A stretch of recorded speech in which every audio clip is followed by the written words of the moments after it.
Good evening and welcome to my channel. Tonight we'll be continuing our story of The Valley of Fear by Sir Arthur Conan Doyle. Part 2, Chapter 3. Lodge 341, Vermisa. On the day following the evening which had contained so many exciting events, McMurdo moved his lodgings from old Jacob Shafter's and took up his quarters at the widow McNamara's on the extreme outskirts of the town. Scanlan, his original acquaintance aboard the train, had occasion shortly afterwards to move into Vermisa, and the two lodged together. There was no other boarder, and the hostess was an easy-going old Irishwoman who left them to themselves, so that they had a freedom for speech and action welcome to men who had secrets in common. Shafter had relented to the extent of letting McMurdo come to his meals there when he liked, so that his intercourse with Eddie was by no means broken. On the contrary, it drew closer and more intimate as the weeks went by. In his bedroom at his new abode, McMurdo felt it safe to take out the coining molds, and under many a pledge of secrecy, a number of brothers from the lodge were allowed to come in and see them, each carrying away in his pocket some examples of the false money, so cunningly struck that there was never the slightest difficulty or danger in passing it. Why, with such a wonderful art at his command, McMurdo should condescend to work at all was a perpetual mystery to his companions, though he made it clear to anyone who asked him that if he lived without any visible means, it would very quickly bring the police upon his track. One policeman was indeed after him already, but the incident, as luck would have it, did the adventurer a great deal more good than harm. After the first introduction, there were few evenings when he did not find his way to McGinty's saloon, there to make closer acquaintance with the boys, which was the jovial title by which the dangerous gang who infested the place were known to one another. His dashing manner and fearlessness of speech made him a favorite with them all, while the rapid and scientific way in which he polished off his antagonist in an all-in bar-room scrap earned the respect of that rough community. Another incident, however, raised him even higher in their estimation. Just at the crowded hour one night, the door opened and a man entered with the quiet blue uniform and peaked cap of the mine police. This was a special body raised by the railways and collier owners to supplement the efforts of the ordinary civil police, who were perfectly helpless in the face of the organized ruffianism which terrorized the district. There was a hush as he entered, and many a curious glance was cast at him. But the relations between policemen and criminals are peculiar in some parts of the States, and McGinty himself, standing behind his counter, showed no surprise when the policeman enrolled himself among his customers. "A straight whiskey, for the night is bitter," said the police officer. "I don't think we have met before, counselor." "You'll be the new captain?" said McGinty. "That's so. We're looking to you, counselor, and to the other leading citizens to help us in upholding law and order in this township. Captain Marvin is my name." "We'd do better without you, Captain Marvin," said McGinty coldly, "for we have our own police of the township, and no need for any imported goods. What are you but the paid tool of the capitalist, hired by them to club or shoot your poor fellow citizen?" Well, we won't argue about that," said the police officer good-humoredly. "I expect we all do our duty same as we see it, but we can't all see it the same." He had drunk off his glass and had turned to go, when his eyes fell upon the face of Jack McMurdo, who was scowling at his elbow. Hello, he cried, looking him up and down. "Here's an old acquaintance." McMurdo shrank away from him. "I was never a friend to you, nor any other cursed copper in my life," said he. "An acquaintance isn't always a friend," said the police captain, grinning. "You're Jack McMurdo of Chicago, right enough, and don't you deny it." McMurdo shrugged his shoulders. "I'm not denying it," said he. "Do you think I'm ashamed of my own name?" "You've got good cause to be, anyhow." "What the devil do you mean by that?" he roared with his fists clenched. No, Jack, bluster won't do with me. I was an officer in Chicago before ever I came to this darn coal bunker, and I know a Chicago crook when I see one." McMurdo's face fell. "Don't tell me that you're Marvin of the Chicago Central," he cried. "Just the same old Teddy Marvin at your service. We haven't forgotten the shooting of Jonas Pinto up there. I never shot him. Did you not? That's good impartial evidence, ain't it? Well, his death came in uncommon handy for you, or they would have had you for shoving the queer. Well, we can let that be bygones, for between you and me, and perhaps I'm going further than my duty in saying it, they could get no clear case against you, and Chicago's open to you tomorrow. I'm very well where I am. Well, I've given you the pointer, and you're a sulky dog not to thank me for it. Well, I suppose you mean well, and I do thank you, said McMurdo in no very gracious manner. It's mum with me so long as I see you living on the straight, said the captain. But by the Lord, if you get off after this, it's another story. So good night to you, and good night, counselor. He left the barroom, but not before he had created a local hero. McMurdo's deeds in far Chicago had been whispered before. He had put off all questions with a smile, as one who did not wish to have greatness thrust upon him. But now the thing was officially confirmed. The bar loafers crowded round him and shook him heartily by the hand. He was free of the community from that time on. He could drink hard and show little trace of it, but that evening, had his mate Scanlon not been at hand to lead him home, the feted hero would surely have spent his night under the bar. On a Saturday night, McMurdo was introduced to the lodge. He had thought to pass in without ceremony as being an initiate of Chicago, but there were particular rites in Vermissa of which they were proud, and these had to be undergone by every postulate. The assembly met in a large room reserved for such purposes at the Union House. Some 60 members assembled at Vermissa, but that by no means represented the full strength of the organization, for there were several other lodges in the valley, and others across the mountains on each side, who exchanged members when any serious business was afoot, so that a crime might be done by men who were strangers to the locality. Altogether, there were not less than 500 scattered over the coal district. In the bare assembly room, the men were gathered round a long table. At the side was a second one, laden with bottles and glasses, on which some members of the company were already turning their eyes. McGinty sat at the head with a flat black velvet cap upon his shock of tangled black hair, and a colored purple stole round his neck, so that he seemed to be a priest presiding over some diabolical ritual. To right and left of him were the higher lodge officials, the cruel, handsome face of Ted Baldwin among them. Each of these wore some scarf or medallion as emblem of his office. They were, for the most part, men of mature age, but the rest of the company consisted of young fellows from 18 to 25, the ready and capable agents who carried out the commands of their seniors. Among the older men were many whose features showed the tigerish, lawless souls within. But looking at the rank and file, it was difficult to believe that these eager and open-faced young fellows were in very truth a dangerous gang of murderers, whose minds had suffered such complete moral perversion that they took a horrible pride in their proficiency at the business, and looked with deepest respect at the man who had the reputation of making what they called a clean job. To their contorted natures, it had become a spirited and chivalrous thing to volunteer for service against some man who had never injured them, and whom in many cases they had never seen in their lives. The crime committed, they quarreled as to who had actually struck the fatal blow, and amused one another and the company by describing the cries and contortions of the murdered man. At first they had shown some secrecy in their arrangements, but at the time which this narrative describes their proceedings were extraordinarily open, for the repeated failure of the law had proved to them that on the one hand, no one would dare to witness against them, and on the other, they had an unlimited number of staunch witnesses upon whom they could call, and a well-filled treasure chest from which they could draw the funds to engage the best legal talent in the state. In 10 long years of outrage, there had been no single conviction, and the only danger that ever threatened the scourers lay in the victim himself, who, however outnumbered and taken by surprise, might, and occasionally did, leave his mark upon his assailants. McMurdo had been warned that some ordeal lay before him, but no one would tell him in what it consisted. He was led now into an outer room by 2 solemn brothers. Through the plank partition he could hear the murmur of many voices from the assembly within.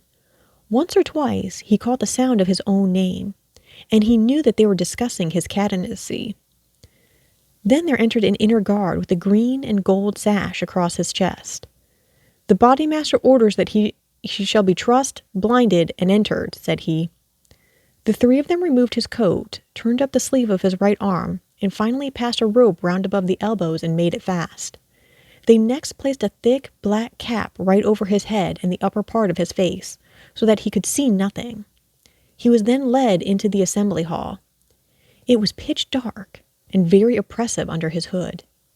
He heard the rustle and murmur of the people round him, and then the voice of McGinty sounded dull and distant through the covering of his ears. "John McMurdo," said the voice, "are you already a member of the ancient order of freemen?" He bowed in assent. "Is your lodge number 29, Chicago?" He bowed again. "Dark nights are unpleasant," said the voice. "Yes, for strangers to travel," he answered. "The clouds are heavy. Yes, a storm is approaching." "Are the brethren satisfied?" asked the bodymaster. There was a general murmur of assent. "We know, brother, by your sign and by your countersign that you are indeed one of us," said McGinty. "We would have you know, however, that in this county and in other counties of these parts we have certain rights, and also certain duties of our own which call for good men. Are you ready to be tested? I am. Are you of stout heart? I am. Take a stride forward to prove it." As the words were said, he felt two hard points in front of his eyes, pressing upon them so that it appeared as if he could not move forward without a danger of losing them. Nonetheless, he nerved himself to step resolutely out, and as he did so, the pressure melted away. There was a low murmur of applause. "He is of stout heart," said the voice. "Can you bear pain?" "As well as another," he answered. "Test him." It was all he could do to keep himself from screaming out, for an agonizing pain shot through his forearm. He nearly fainted at the sudden shock of it, but he bit his lip and clenched his hands to hide his agony. "I can take more than that," said he. This time there was loud applause. A finer first appearance had never been made in the lodge. Hands clapped him on the back, and the hood was plucked from his head. He stood blinking and smiling amid the congratulations of the brothers. "One last word, Brother McMurdo," said McGinty. "You have already sworn the oath of secrecy and fidelity, and you are aware that the punishment for any breach of it is instant and inevitable death." "I am," said McMurdo. "And you accept the rule of the bodymaster for the time being under all circumstances?" "I do." "Then in the name of Lodge 341, Vermissa, I welcome you to its privileges and debates. You will put the liquor on the table, Brother Scanlon, and we will drink to our worthy brother." McMurdo's coat had been brought to him, but before putting it on, he examined his right arm, which still smarted heavily. There, on the flesh of the forearm, was a circle with a triangle within it, deep and red, as the branding iron had left it.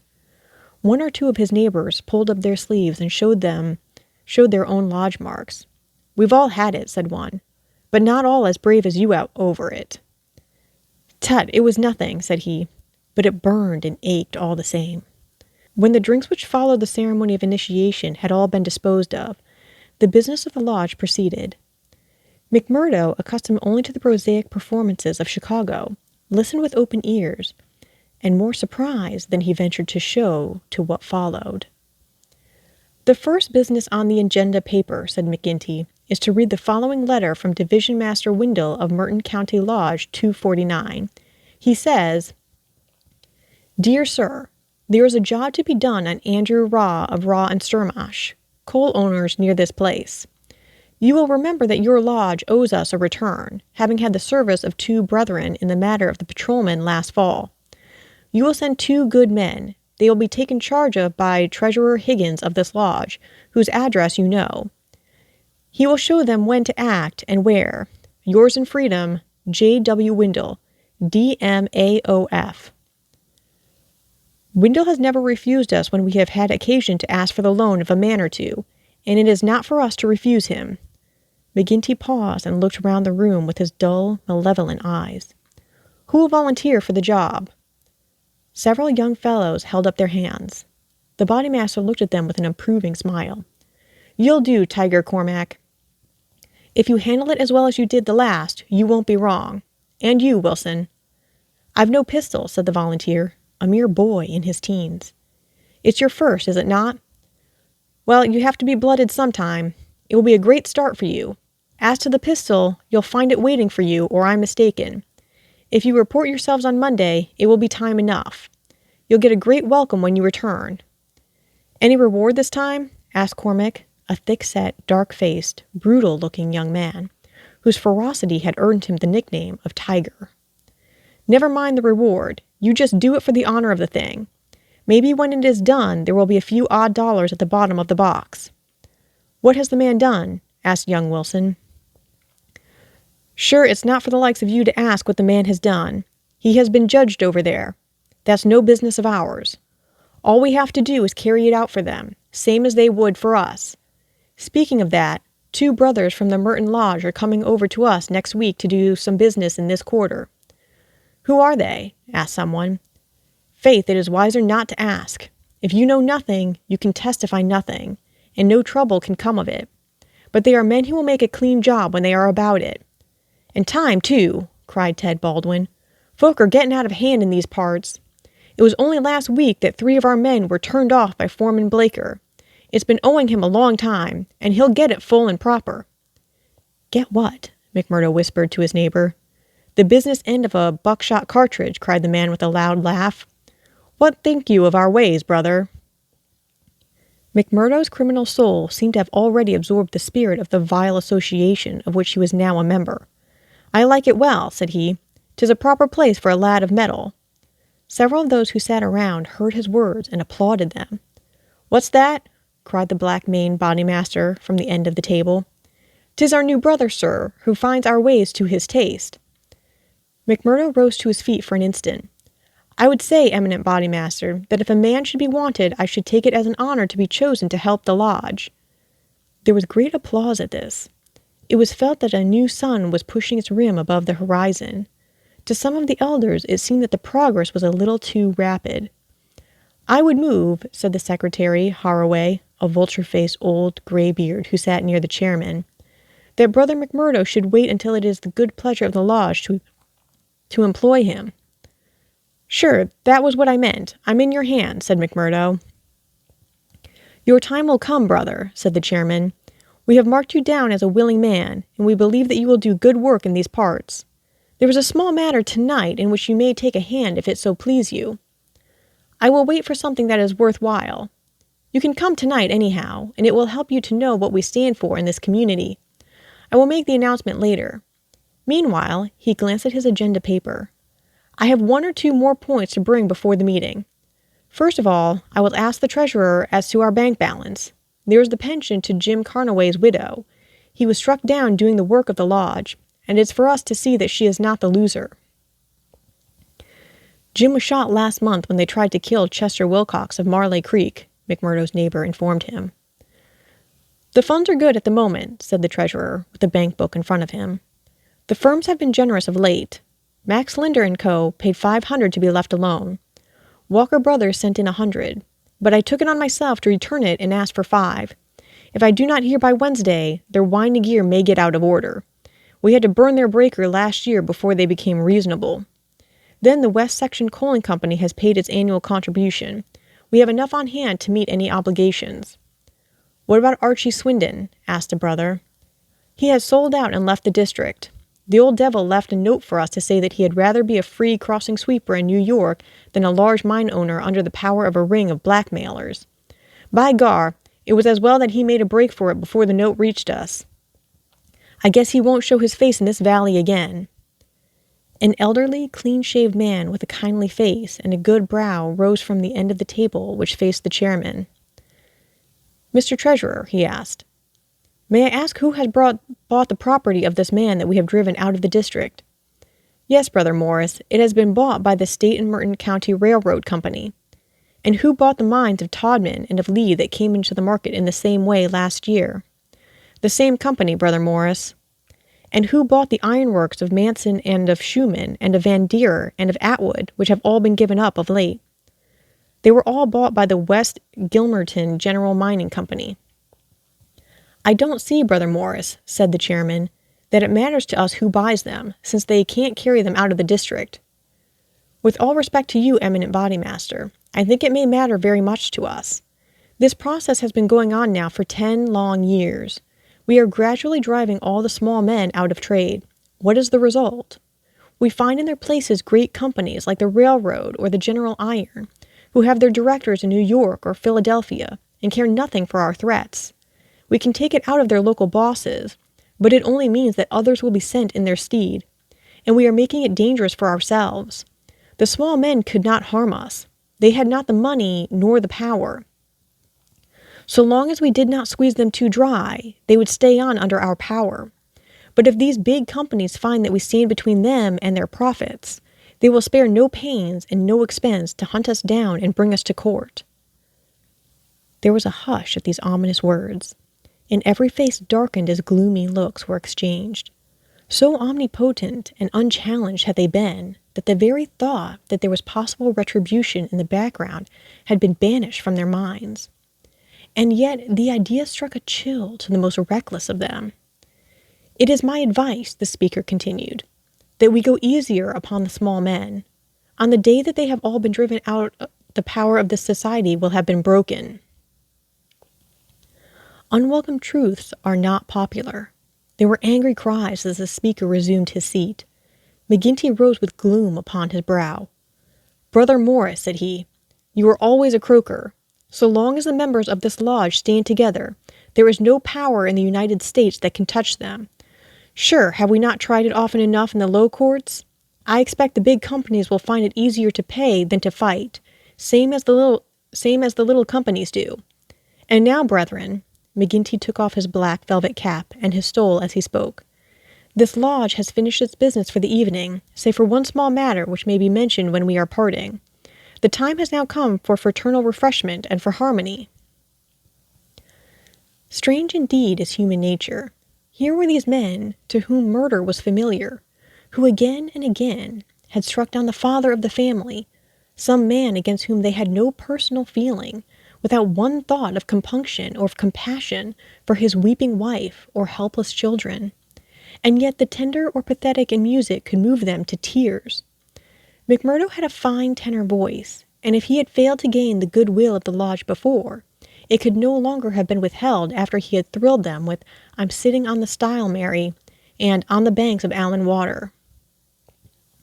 In his very first night the new recruit had made himself one of the most popular of the brethren, marked already for advancement and high office. There were other qualities needed, however, besides those of good fellowship, to make a worthy freeman, and of these he was given an example before the evening was over.